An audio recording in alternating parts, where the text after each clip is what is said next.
BCom ಮತ್ತೆ ಬಿ.ಎಡ್ ಮಾಡಿರೋದು ಅಂದ್ರೆ ಬಿಕಾಮ್ ಅವ್ರಿಗೆ ಬಿ.ಎಡ್‌ಗೆ ಅವಕಾಶ ಮಾಡಿಕೊಟ್ಟಿದ್ರು ಮತ್ತೆ ಟಿ.ಇ.ಟಿಗೆ ಅವಕಾಶ ಮಾಡಿಕೊಟ್ಟಿದ್ದಾರೆ. ಇವಾಗ ಸಿ.ಇ.ಟಿಗೆ ಅವಕಾಶ ಮಾಡಿಕೊಟ್ಟಿರ್ಲಿಲ್ಲ.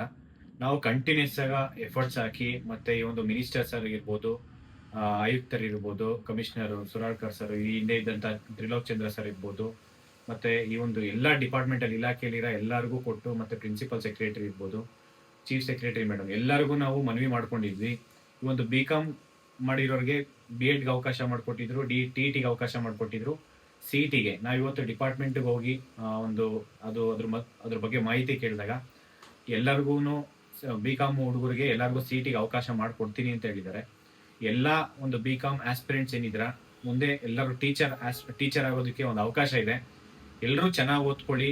ಮುಂದಿನ ದಿನಗಳಲ್ಲಿ ಒಂದು ಎಕ್ಸಾಮ್ಸ್ ಬರುತ್ತೆ. ನೆಕ್ಸ್ಟ್ ಇನ್ನೊಂದು 1 ಮಂತ್ ಅಲ್ಲಿ ಎಲ್ಲ ನೋಟಿಫಿಕೇಶನ್ಸ್ ಆಗುತ್ತೆ. ನೆಕ್ಸ್ಟ್ ವೀಕ್ ಅಲ್ಲಿ ಸಿ ಅಂಡ್ ಆರ್ ರೂಲ್ ಬರುತ್ತೆ. ಸಿ ಅಂಡ್ ಆರ್ ರೂಲ್ ಬಂದಿಲ್ಲ ಅಂತಂದ್ರೂ, ಸಿ ಅಂಡ್ ಆರ್ ರೂಲ್ ಇಲ್ಲ ಅಂದ್ರೂ ಅದ್ರಲ್ಲಿ ಅವಕಾಶ ಮಾಡಿಕೊಡಿ ಅಂತಾನೆ ಹೇಳಿದೀವಿ. ಅವ್ರು ಆಯ್ತಂತ ಹೇಳಿದ್ದಾರೆ. ಯಾಕೆಂದ್ರೆ ಕೋರ್ಟ್ ಆದೇಶನೂ ಇದೆ. ಮತ್ತೆ ಎಲ್ಲಾ ಕಡೆ ನಾವು ಪ್ರೆಷರ್ ಹಾಕಿದೀವಿ. ಇಲ್ಲ ಅಂತಂದ್ರೆ ಮತ್ತೆ ನಾವು ಕೋರ್ಟ್‌ಗೆ ಹೋಗ್ತೀವಿ ಅಂತಾನು ಹೇಳಿದ್ವಿ. ಇದನ್ನ ಅವಕಾಶ ಮಾಡಿಕೊಟ್ಟಿದ್ದಾರೆ.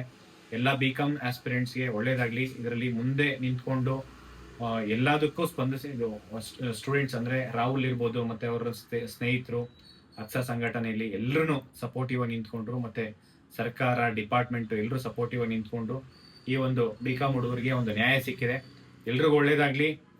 Thank you so much. ನಮಸ್ಕಾರ.